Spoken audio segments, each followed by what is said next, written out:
Okay, welcome everyone. My name is Carrie Brown, and I'm the Deputy Director of the Office of Arts and Culture, and I oversee the Public Art Program. Thank you for joining us today, and thank you for your interest in this project. Next slide. Before we go any further, I'd like to recognize that the Phoenix Office of Arts and Culture acknowledges that modern-day Phoenix is on the traditional lands of the Akimel O'odham Pima and the Tohono O'odham, and before them, their ancestors Hohokam, as well as the Peepash Maricopa. We honor the elders of both past and present, as well as future generations that enable us to live here today. Further, we acknowledge the sovereignty of the 22 tribal nations who continue to steward the lands that make up the state of Arizona. Next slide. As you may know, the City of Phoenix Public Art Program has been in existence since 1986 and allocates 1% of the Capital Improvement Program, or CIP, for the acquisition of artwork. Our program believes in fostering collaborations among artists, engineers, architects, landscape architects, and other urban designers to enhance the look, feel, and function of public infrastructure, and believes in providing opportunities to engage with communities in meaningful ways. Today, the public art collection includes over 190 permanent and temporary site-specific artworks that are at or near CIP projects throughout the city. The program also manages a portable works collection that began in 1915 and includes over 1,000 works of art. Next slide. Artists who work with our program enhance many types of urban infrastructure, including bridges, transit shelters, trails, public parks, underpasses, airports, and recycling centers, just to name a few. The Maryvale Grand Canal Crossing Public Art Project offers yet another opportunity for artists to influence the design of the built environment. And with that, I'm going to turn it back over to Barry Sparkman, Senior Project Manager, who is overseeing this project. Barry, I'll turn it over to you. Great. Thank you so much for joining this informational meeting about the Maryvale Grand Canal Crossing Public Art Project. I am a Public Art Project Manager here in the office, and I will be managing this project. Can we also let the other staff members introduce themselves, starting with Katie? Hi, I'm Katie Byaris. I'm a Public Art Project Manager here in the Office of Arts and Culture. And Romeo? Romeo Rabusa, the Procurement Officer of the department. Thank you. Sure. And Katina? Hello, I am the Public Art Project Manager, also on the line. My name is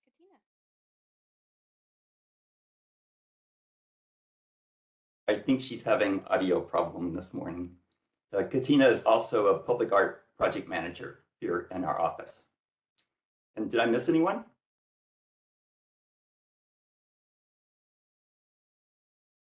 Great. This project is part of a city infrastructure improvement project, the Grand Canalscape Phase 3. That improvement will be on the north side of the Grand Canal from 47th Avenue to 75th Avenue. There's been two previous phases of the Grand Canalscape, and it now spans all the way from I-17 on the west to the Tempe border on the east. Those previous two phases of the project were completed in 2020. Phase 3 will be very similar to phase 1 and 2. The bike and pedestrian path that is now dirt will become a concrete pathway, and there'll be new crosswalks with signals where the path crosses streets. There will be new lighting. There'll be landscaping where it's possible, but much of this section of the canal path is very narrow. And there'll also be some other seating, trash cans, and fitness stations. This project is a little different than our typical projects in that the Streets and Transportation Department design is at 100%. It's finished. And so we're working with that design team to find opportunities where we can include public art in the project.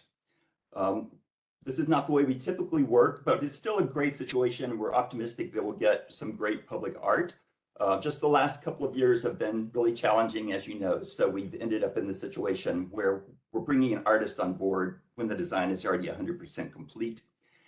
And the city's streets website has more information about the Grand Canal Phase 3 if you'd like to learn more about it. Some of the opportunities are on 51st Avenue, where the avenue crosses the Grand Canal. You'll notice that is right by the American Family Fields baseball stadium, which is a very popular destination and a point of pride for that community. And maybe when the artist comes on board and starts doing community work, that community around the baseball complex may factor into some of those engagements. You'll see here where I have the cursor. If you can see the cursor, there's a facility of the Arizona Department of Economic Security. That's a facility that is run jointly by the state of Arizona and by the city of Phoenix.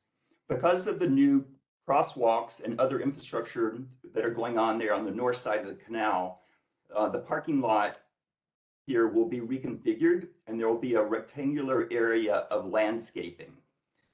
The community and the council office has identified that a gateway sculpture is something that they would like to see as part of this project. And that location might be a good spot for that to be designed into the project. Crittenden Lane? Nice. I beg your pardon, did I miss something? Okay. You'll also notice that on both the north and the south sides of the canal, there are some bus stops. So those are also possibly opportunities to have artist enhanced designs for those. And maybe if the bus shelters and the gateway sculpture monument are designed by the same artist, they could relate visually. So it would create a sort of a corridor here by the sports complex. Our department and program has a long history of working with artists to create bus shelters. On the left is a shelter that's custom designed completely by the artist, and on the right is a standard city bus shelter where the artist designed the perforated panels that are installed into the standard bus shelter. Both of these projects are by artist Leticia Huerta. More examples. On the left, again, completely custom bus stop, and on the right, a standard City of Phoenix bus stop that has artist designed perforated panels. On the left is by local artist Mary Lucking. On the right, the design is by artist John Runnels. And two more examples of completely custom bus stops. On the left at 16th Street is the design is by Maria Salinger. Maria is also part of CoLab, who designed the structure on the right that's on 19th Avenue. Our program has also worked with artists to create some gateway monuments in the past. This one is at McDowell Road, just west of the 51. This is great that they were able to put the arch all the way across the street, but in the situation at 51st Avenue, because it's such a busy thoroughfare, likely we won't be able to do that. More likely we'll be looking at sculptural elements such as these by Lori Lundquist at Little Canyon Trail, or these by Barbara Gregutis up in Sunny Slope.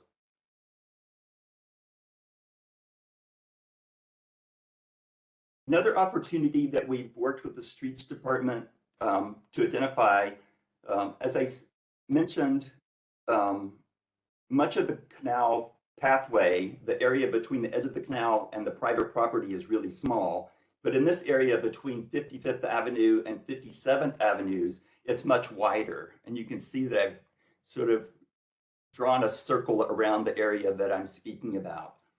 And so possible enhancements that could happen here would be landscaping designed by an artist, or seating, shade, or sculptural elements designed by an artist.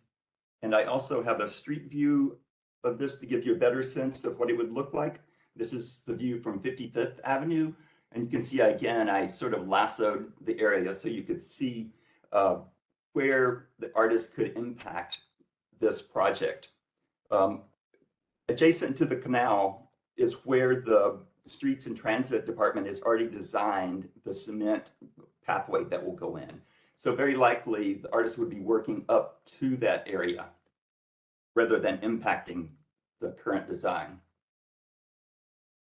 And then again, I have some examples of our previous projects. This is Little Canyon Trail again. It's designed by Lori Lundquist.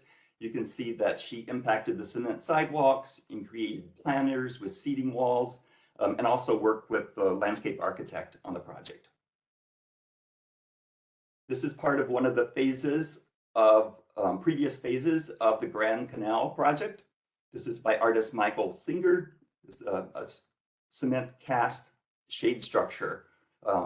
Many of the elements are cast cements, like the custom furniture and the other sort of geometric patterned portions. More cement work designed by an artist, again, Barbara Gayudis in Cuban Park. And finally, this project by Mags Harries and Laos Heder on the Highline Canal, where again, you see sort of a gateway monument and then sculptural elements sort of lurking there in the background and on the left. And moving on to what is required to submit for this project, it's really pretty simple and straightforward. You need a statement of intent that's has a 1,000-character limit. You could think of this as your cover letter, and obviously with only 1,000 characters, you need to be very succinct.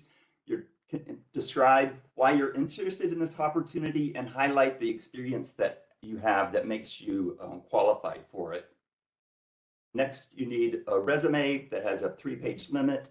If you're applying as a team, the 3-page limit resumes would need to be combined into one document. And finally, you'll need 6 to 10 images of previously created artwork. And we accept our submissions in callforentry.org or Cafe, and so you can follow their guidelines about the format for the images. But it's really straightforward and simple. The images have to be JPEGs. The file dimensions are on the longest side. It has to be at least 1,200 pixels. The file has to be under 5 megabytes, and the color profile needs to be RGB. Here's the schedule and information about the budget. The call to artists is open for submissions now, and you've made it to this meeting today on the 18th. We'll have time momentarily to answer your questions, but if questions come up after this meeting, you can submit those to our procurement officer, who just introduced himself, Romeo Rabusa, and the deadline for those questions is November 21st. The deadline to submit is December 5th at 11:59 Mountain Standard Time, that's Phoenix time. And then we hope to turn around the selection process very quickly, early next year. We hope to run the selection panel in January and then work through the city approval process and award the contract in February and get the artists to work in the spring of next year. The total budget for this project is not to exceed $600,000, and that's inclusive. It includes the design, any engineering that's needed, fabrication, and installation. The design portion of that we expect to be somewhere between $50,000 and $90,000, depending on the scope of work that we work out with the artist who's selected for the project.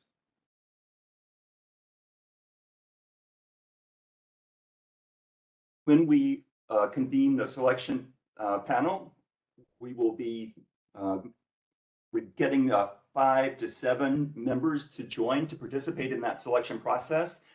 There will be some artists and/or design professionals. There will be a community member that's appointed by the District 5 Council Office, and there will also be a city employee that will be part of this from either the Water or the Streets Department.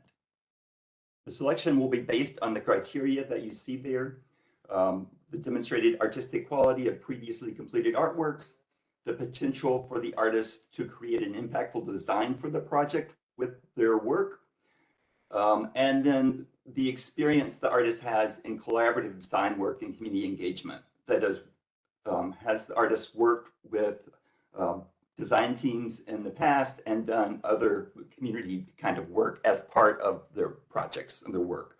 And you can see that we assign numeric values to each of those criteria for a total of 20 points. This is very much a City of Phoenix procurement process, so we make sure that we're following all the rules and doing everything correctly, and that's why Romeo's with us here today, to make sure that we're giving you the right information. If you ended up in this meeting, you either found it through social media or the cafe website, or maybe you found it on this Office of Arts and Culture's website. But even if you found it on cafe, I strongly recommend that you go to our website, phoenix.gov/arts. And on the homepage, you'll see information about the projects and a link to click to learn more. And if you click on that, you'll get the screen that's on the right where there was a link to join today's meeting. There's the bottom link takes you directly to callforentry.org where you can apply for the project. And the most important one is the one in the middle. Download the RFQ for your application requirements. It's really important that you download the application and read it very carefully. In that, you'll see the scope of work and the criteria that will let you know if this project is something that your skills and talents could be right for. The reason why it's so important to start here is because not every project is right for every artist.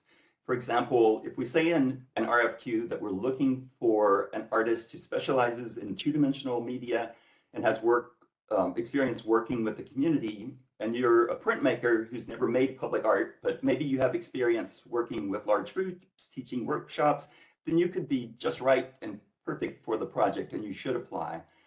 However, if you're a sculptor who makes representational life-size figurative sculpture for monuments, all for private clients, then you would probably not want to apply. This wouldn't be the best option for you. Also, pay special attention to the transparency policy that lets you know who you can and can't talk to about your submission. For example, if you have friends in the mayor's office or city council office, you should not call them and ask for information or ask them to put in a good word for you. That might disqualify you from this. And also look very carefully at the terms and conditions, which includes information about the insurance that would be required and those sorts of things.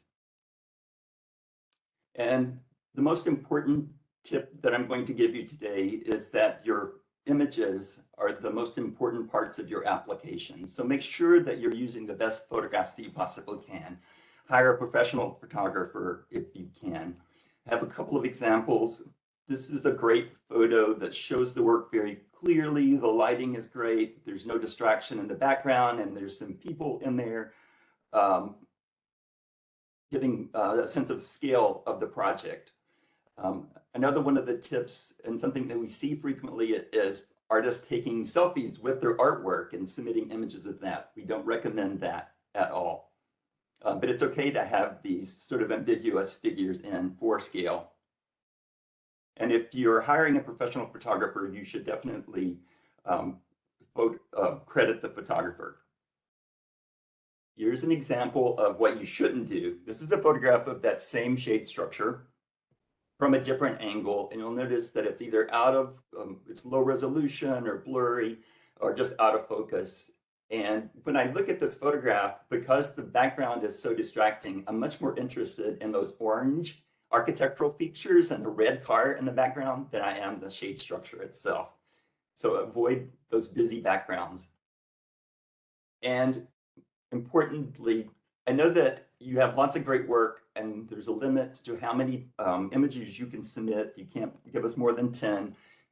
And so the tendency a lot of artists have is to put multiple images on one slide. And I really discourage you from doing that. As you can see from this image, these are all really beautiful photographs individually, but when you make them small and collage them together, they sort of lose their impact and become confusing.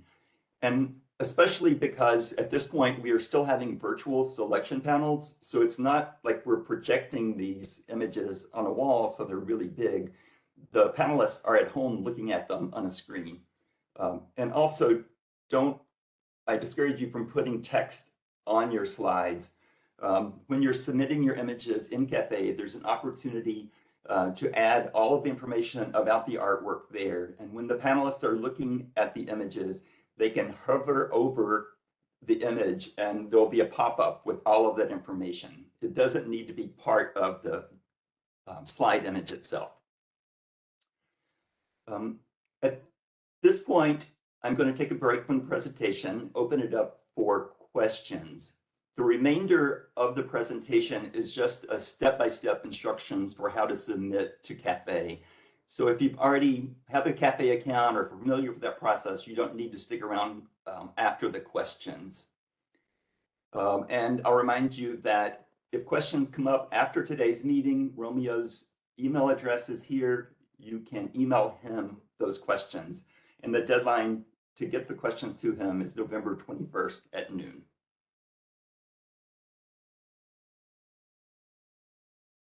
Barry, we do have one question in the chat box from Zocatus Sculpture. The question is, who is the design team that reached their 100% plan? And do they have any overarching aesthetic themes they've established thus far?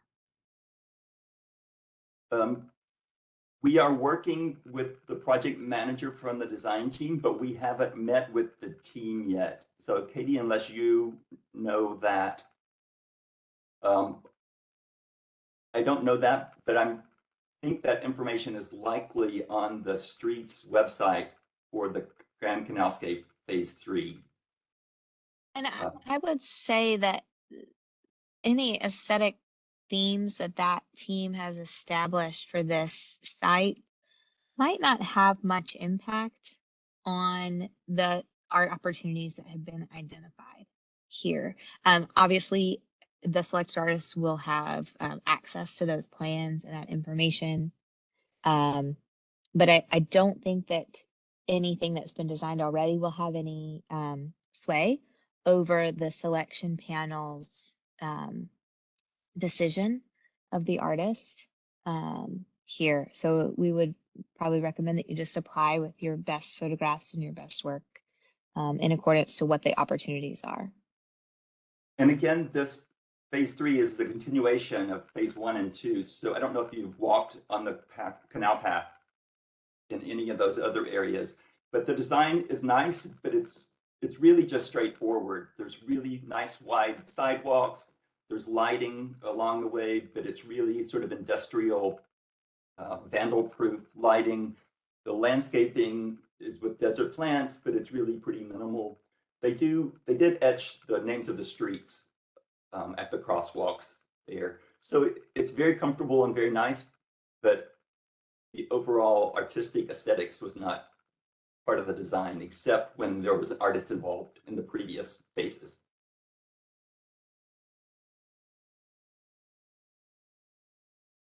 Are there other questions?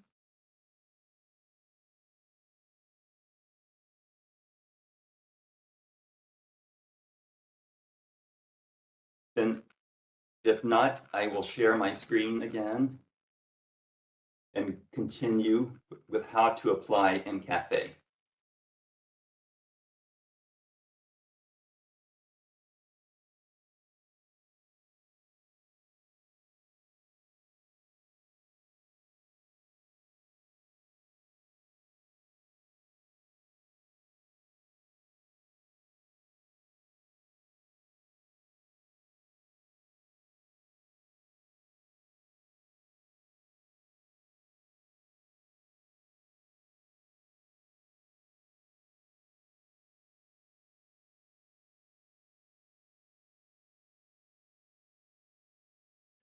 The URL for calltoentry.org is pretty straightforward. It's there on the screen. So you have to navigate to that website, and if you don't have an account, you'll need to set one up. It's free. You'll need to upload some images there of previously completed artworks so that they're available in your account to submit to the RFQ. When you set up the account, of course, you will set up a username and password. So you'll need to log in. And then you can click on the Apply to Calls tab and type in Phoenix. You'll see that the 2 calls that we currently have open will appear.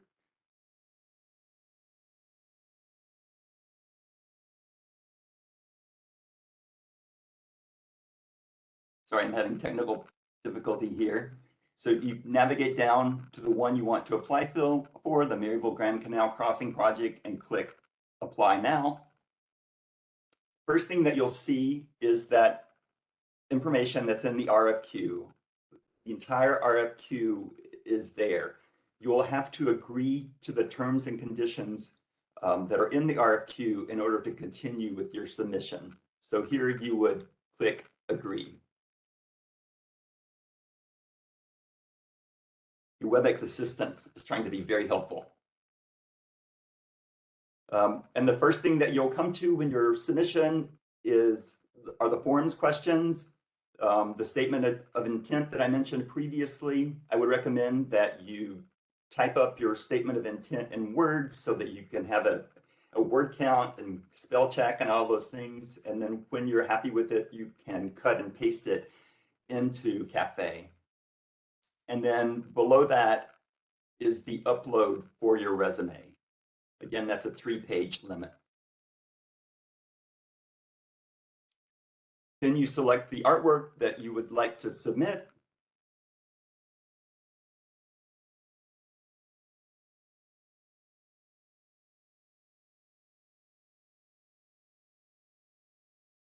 Here, I would also strongly recommend when you get to this point and you've uploaded the 6 to 10 images, that you click on View Preview just to go through it one more time and make sure that everything looks okay.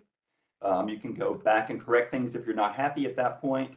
If you are happy, you can click the I'm ready to check out button. That will take you to a screen that looks like this. This ambitious artist is applying to both of our projects. You'll have to click the little box that says no entry fee. We'll never have an entry fee for any of our calls to artists here in the Office of Arts and Culture.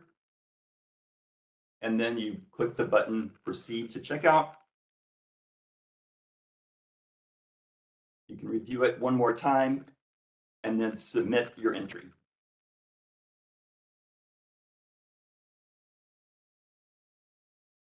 Are there any questions about that?